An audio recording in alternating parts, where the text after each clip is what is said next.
Good day and welcome to Donmar TV News Channel, mga nagbabagang balita sa buwan ng Hulyo.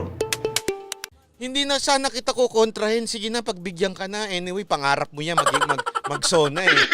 Siguro naisip ng mga balalay mo dyan. Ha? Naisip siguro. Ano alam sabihin ng balalay? Sige nga ho, quiz nga tayo. Ano ibig sabihin ng balalay?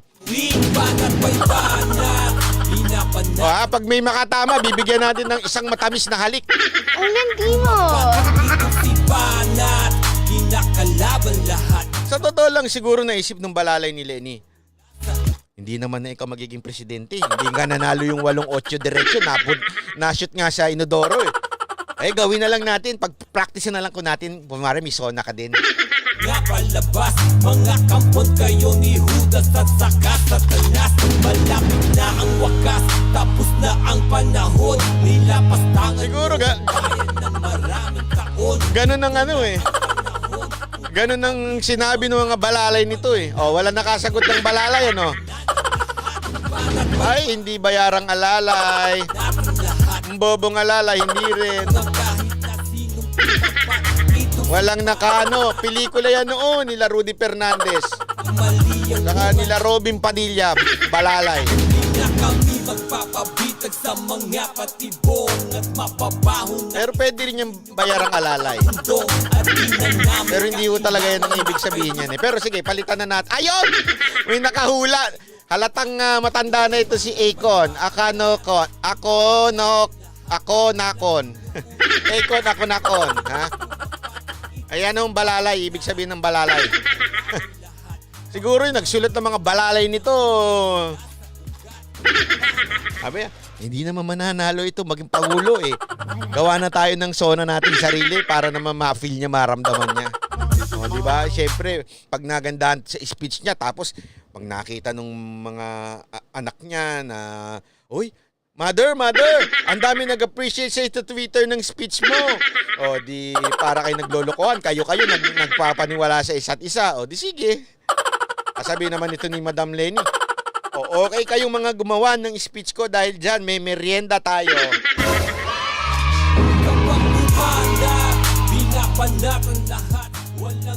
O, di ba?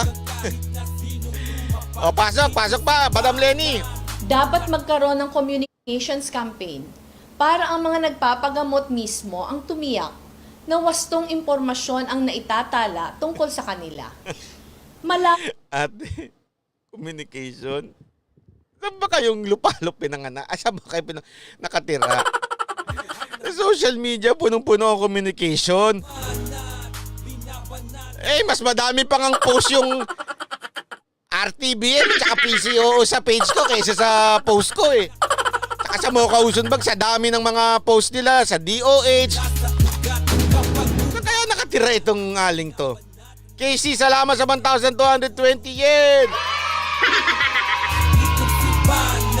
Nakatira siya sa perfect world kahit kailan talaga hindi ko maintindihan mga kuda niya. Mga nagmamagaling, mga ugaling dilaw. Pasok. Lawak ang kakayahan ng pamahalaang magpalaganap Ang ng haba nito Anak ng tutsa, titiisi ko to. impormasyon. Oh. Kaya umaasa tayo magagawa ito sa lalong madaling panahon. Ikalawa, at karugtong nito, Ikalawa pa lang yan. Hindi pa papatapos yan. isama ang mga pamantasan at academic institutions para tumulong sa validation process ng DOH. Maraming gustong tumulong, pero may mga pagkukulang sa volunteer management process. Madami pong announcement. Ako nga gusto ko na nga mag-volunteer eh. Diba kita, sumalwa ka, sumalangit nawa ang kaluluwa ni Idol Kim, si Kim Idol, yung komedyante. Siya nga ho nag-volunteer siya dun sa Bureau of Quarantine. Nagkaroon ng opening doon. Sa DOH may opening din. Eto na pinapakita na, ano na naman sinasabi nito na kesyo walang Ayan na, may ang dami yung nakapaskil. Ewan ko ba't di nyo makita. Sa ang mga handang tumulong at ang kanilang kakayahan at agad na silang iugnay sa mga unit na nangangailangan ng tulong upang ma-maximize ang kakayahang ito. Maraming paraan para ma-maximize sa mga gustong tumulong. Halimbawa na lang, pwede nilang pag-aralan ang surveillance at pool testing. Igugrupo ang mga tao at itetest ng minsanan ang grupong ito. Ang dali mag-suggest, ano? Ako rin, may suggestion din ako sa gobyerno. Puno mula sa ugat. Banat. May suggestion din ako. Magkaroon ng app. Lahat ng mga Pilipino may app na may QR na sila. Parang sa China, ginagawa yun, di ba? Yung QR code, tas ganyan. Tapos ipapakita mo lang kung saan ka pupunta bago ka pumasok ng hospital. Papakita mo, tapos i-scan nila. Oh, free ka sa COVID. Ganon. Suggestion ko din yan. Ang dali mag-suggest, madam. Kaya lang hindi ho tayo ganun kayamang bansa para gawin yung sinasabi ninyong lahat. Kung nag-negative na, hindi na sila kailangang isa-isahin pa. Bakit? Kung nag-negative ako ngayon, okay, nagpaswab ako, nag-negative ako ngayon, lumabas ako, bumili ako sa mini-stop o 7-Eleven, merong COVID doon. So, pagkatapos ng ilang araw, hindi na huli magpapates? Hindi ho ganun, hindi ganun. Sa ganitong paraan, mas marami ang matetest, pero mas makakatipid sa mga testing kit. Hindi ho ganun. Sandali, ang sinasabi niya kasi, okay, mag-na-test, wag ka na. Next na. Hindi ho. Kaya nga, ang ginagawa ng gobyerno, targeted testing. Pina-priority, sabihin ng targeted, sige, explain ko na lang sa'yo na madali, ha? Target. Ito, target. Tina-target. Okay? Target. So, ito sila. Okay? Hindi ho kasi kaya mag-provide ng sobrang daming test kit na swab. Pang-swab, ha? Pati machine, hindi ho kaya. So, naka-priority ho ito doon sa mga dapat at kailangan na mag-function ng mga tao, mga opisyal. Okay? Halimbawa, bibigyan ko kayo ng sample. Kahit ito mismo sa opisina ni Mocha, siyempre kailangan from time to time mag-swab sila. Bakit? Bakit kailangan? Sila ho yung humaharap sa mga OFW eh. Hindi ho porket na-swab na sa isang araw, bukas o kadalawang araw, pangatlong araw, hindi na uli sila sa swab. Iba naman. Hindi ho ganoon. Bakit? Sino ho ba yung madalas pumunta at sumalubong sa tao? Yan ang dapat i-priority. Aside from sa mga taga-OWA. Halimbawa lang ho yun, medical personnel.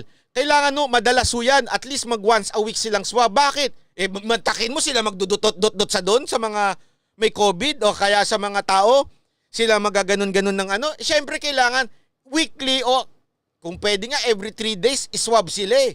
Bakit? Hindi porket nag-negative siya ngayon, bukas hindi na siya mahahawa. Hindi ho gamot ang yung swab ha. Yung testing, hindi ho yung gamot. Kasi baka akala ninyo, naswab ka na, free ka na, malaya ka na. Hoy, pagka-swab sa'yo ngayon, pwede mahawa ka mamayang gabi pag uwi mo. Hindi ka umuwi ng diretso, umuwi ka muna doon sa kabit mo. Yung kabit mo, meron pala siyang jowang walang pera at kailangan mong kumabit. Yung jowa mong lalaki na walang pera, meron naman siyang patalim naman siya sa bakla. So pasa-pasahan na yun. Bago pa ka makauwi, meron ka na uli. Kinakalaban lahat kapag mali. Yun na nga ang point ko dito eh. Madam, napaka-simple nito eh. Yung suggestion mo naman, parang awa naman. Nakakabobo. Sorry pero totoo eh. Is above the law. No one is above the law.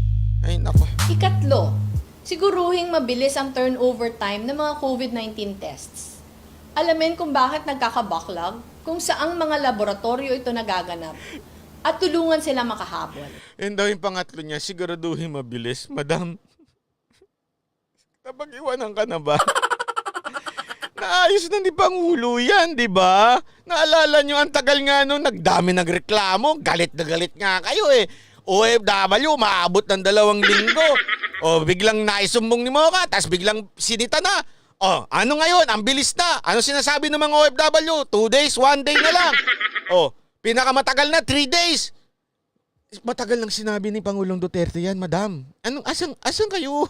Asan kayo, madam? Asan kayo? Ang sakit kayo sa banks, ha?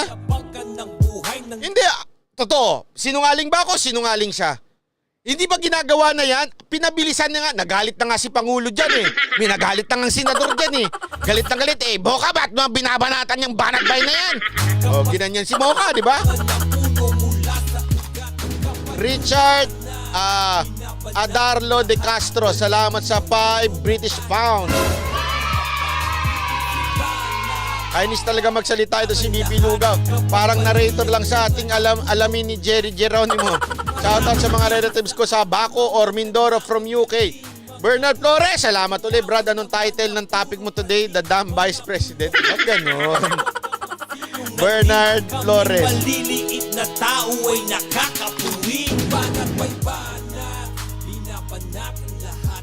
Hindi, sabi ko nga, sige nga, sabihin nyo nga sinungaling ako na hindi pa yan inutos ni Pangulong Duterte na bilisan. Kapag mali ang buhay, Nabulabog nga sila dyan eh. Kaya nga nagalit yung isang senador kay Moco eh. Sabi niya, bakit naman binabanata mo ako sa page mo? Sabi ni Moco, Sir, hindi ako bumabanat doon. Di na nga ako nagpo-post doon eh. Hindi ikaw, yung banat bay na yon. kasatanas, malapit na ang wakas. Tapos na ang panahon, nilapastangan nyo. Pasok. Sa ganitong paraan, Oo. on time ding mahahabol ng mga contact tracers ang mga dapat pang itest. Sa contact tracing, alam nating may mga model at teknolohiya ng gumagana tulad na lang ng sa Baguio. Para wala ng kanya-kanya, tumukoy na tayo agad ng iisang platform at Ito ha. Edgar G, salamat sa $5. Present kami ni Claire Gilardes. Si Madam Shonga Bells. Masyado, isip-isip naman pag may time. Salamat Sir Edgar sa $5. JG Kojima, salamat sa 1,220. Masakit na rin ang ulo ko sa speech na niya. Tama na, sobra na Lenny. JJ Kojima, hindi pwede. Samahan niyo ako dito. Sabay-sabay tayo. At titigil lang ako pag puno na ang salo. Pero hanggang hindi pa puno, magtiis tayo dito. Banat ba? Maling impormasyon sinasabi ni Madam Lugaw. Nanligaw lang siya ng kaisipan ng tao. Sabi mo, yan ang pinakatama din. Reynaldo Baldon. Salamat ha. Maka-out na nga, walang kwenta. Hindi, walang ganyanan. Pagkatapos yung pahabi nyo, manood ka. Banatan mo, iwan nyo. Walang ganyanan. Ito. Alam nyo kung bakit ha? Kaka-announce lang kanina sa news. Okay? Kaka-announce lang na bukas may i-announce si Pangulong Duterte mga bagong paraan na gagawin ng pamahalaan para mabilis ang tracing, mabilis ang testing. In-announce yan kanina sa news. Narinig ko sa aking tenga.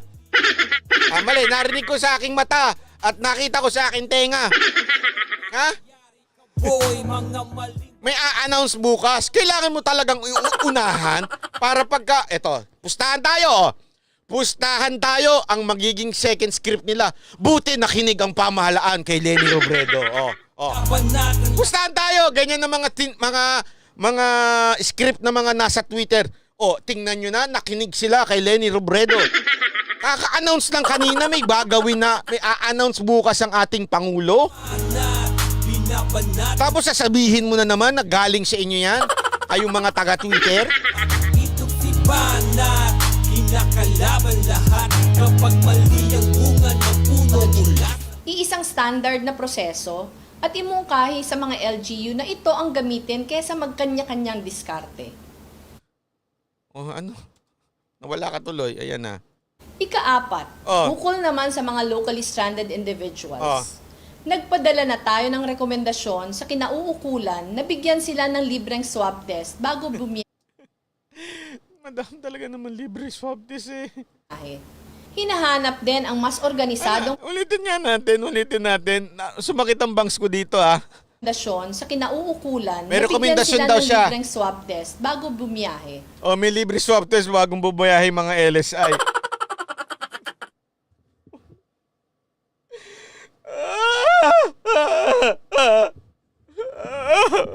Madam Lenny. Kung sino man yan nagawa ng speech mo, baka si Sante na madam. Talaga naman libre ang swab test doon, madam. Ano ba? Libre talaga ang swab test doon sa LSI. Ano sinasabi mo dyan? Hinahanap din ang mas organisadong pagpoproseso ng mga LSI at hindi yung napipilitan silang matulog sa semento o sa ilalim ng tulay O Madam, hindi nga kasya eh. Hirap na nga yung gobyerno. Ang dami-dami na nga hanggang pila, hanggang labas.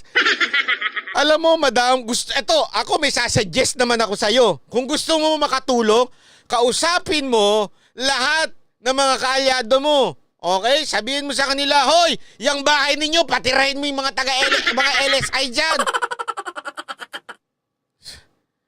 O kaya yung kausapin mo yung kaalyado mo si Maroka, sabihin mo sa kanya, hoy, lahat ng hotel mo, patirahin mo na lang dyan yung mga LSI na yan. Kakainis. Kasi, madam, anong gagawin natin? Pwede bang sabihin ng gobyerno, tumabi kayong lahat dyan. Sa mga hotel, puno na nga yung hotel ng mga OFW, puno na nga ng mga, ate, nakaka-imbiyer na. Jobert the Good Book, salamat sa $5. Madam, magpuro trabaho ka na lang. Alam mo kung bakit ako naiimbiyer na, ha? Sa totoo lang. Naiimbiyer na ako. Kasi alam naman ng gobyerno yan, ginagawa naman ng gobyerno yan. Kulang lang talaga. Kulang, bakit? Lahat ng mga hotel ngayon, punong, di nyo ba nagiinit ang ulo ko, Sir Rudy, nagiinit, kailangan ko ng pampalamig. Hindi mo ba nakikita sa news? Ang dami na nga nagrereklamo doon sa mga hotel, mga barangay kasi pinupuno ng mga OFW. Nasagot ng gobyerno. Okay? Bakit? Kada araw libo-libo umuuwing mga OFW. Sinasagot ng gobyerno lahat ng tinutuluyan nila. Okay? Wala nang lugar, mailugar sila. Ngayon, ito mga LSI, nagpuntahan, gusto nang umuwi. Gusto nang umalis dito sa Metro Manila. Gusto nang umuwi sa probinsya. Ayaw tanggapin ng ibang mga probinsya. Saan natin dadalhin? Yung kanina, nasa news ulit. Sabi ko, ano ba, hindi ba nanonood ng news itong mga balalay nito? Pinauwi na yung mga iba. Aba, nung pinauwi, nagdatingan yung mga bago. Kailangan i-disinfect pa yung Rizal Stadium. Pero nagdatingan na yung mga bago. Ano na naman gagawin? So, dinala na naman nila sa ibang kampo. Punong-puno na talaga, madam. Kung gusto mo talaga ng tumulong, hindi kailangan ng gobyerno ng suggestion. Ang kailangan ng gobyerno, provide a concrete place. Saan ba? Hindi yung, ang kailangan ng gobyerno ay merong sapat na lugar kung saan mapapatulog ang mga LSI na meron silang kama, telebisyon, wifi, meron silang sapat na tubig, palikuran. Politikong-politiko yan, trapong-trapo yung datingan na ganyan. Madam, hindi kailangan ng gobyerno na suggestion mo, alam niya yan. Kaya lang, talagang sadyang nagkukulang lang, madam. Madam, kulang na. Ipagamit mo yung opisina ninyo na wala namang kwentang ginagamit ng mga tauhan ninyo. Walang inuurungan kahit Mabibilib pa ako kung kausapin mo lahat ng mga kaibigan mo, lahat ng mga mayayamang mong pander, lahat ng nagbigay sa'yo ng campaign, mag-provide kayo ng gym, mag-provide kayo ng hotel, mag-provide kayo ng, yung mga bahay ninyo. Baka yung bahay ni Angel Locsin, sobrang laki naman siguro nyo, mayaman yun eh. May stock yun sa ABS eh. O magpatira ng mga LSI dyan. Ito nga sinabi ko nung una, we do not need talk. What we need is work. Yung mismong, madam, hindi ka nakakatulong, alam mo yon. Ang ginagawa mo, panay ka lang suggestion. Tapos, wala ka namang ginagawang concrete na plano. Ano mang ginagawa mo? Flora Segovia, salamat sa $5. Papaano umasa sa baryang lugaw na yan? Kahit kagawad sa barangay, hindi siya qualified sa kabubuhan niya. JJ Kojima, salamat ulit sa 1,840 ha. Lenny, di ka ba nanonood ng news? Kaya nga natanggal dahil may testing nga at briefing pa nga. Sa dami nila ay ganun kadali. Ay nako, yun nga hindi ko maintindihan eh. Kayo ha, yung news nga hindi na nga kumpleto eh ha. Pumunta kayo sa page na mga na alam mo yon na talaga naglalabas ng totoong balita, totoong nangyayari, kumpleto. Sa news nga, puro reklamo na nga nilalabas dyan eh. Siguro sa news, mga 80% reklamo. 20% lang ang good news dyan. Pero makikita mo pa rin. Okay? Ako nga, nakikita ko pa rin eh. Pero meron pa rin tayong makikita sa social media o Mindabot, sa PCOO page. Ang dami-dami naglalabas ng good news na balita eh. Sa Mongko Uson Vlog, ang dami-dami naglalabas dyan. kung ano ginagawa ng gobyerno. Tapos sasabihin mo ngayon, suggest ka ng suggest. Mali ang bunga na puno mula sa ugat. Hindi, sabihin nyo sa akin, ako ba ang mali o to mali? Uy, totoo. Sinong mali sa amin dalawa? Sige nga. Wala bang ginagawa ang... Oo, kulang. Kaya nga, pero hindi kailangan na suggestion mo. Ang kailangan, donation mo. Mag-donate kayo. Siguro, wag mo nang kunin yung budget nyo yan. Wala namang gamit eh. Dilawan naman Huwag na kayo umalis ng bahay. Diyan na lang kayo sa bahay ninyo. Huwag na pumasok sa opisina yung mga tauhan nyo dyan. Wala na. Ma'am, ang trabaho nyo lang naman, mag-replace kung sakali may mangyari sa Pangulo. panak. Pinapanak ang lahat. Walang inuurungan kahit na sinong tumapat. Ewan ko ba eh. Ako nga, sabi ko nga sa inyo eh. Kahit nga bias yung ibang media, manood pa rin kayo ng news. Iyang bunga na puno mula sa ugat. Ayaw mo maging Lenny, manood ka ng news. Ito kasing tao na to, itong si Madam Lenny, parang hindi nanonood ng news eh. Paibana ka muna, o sige. Para naman sumaya ang buhay natin, mainit na ulo ko. Ibana!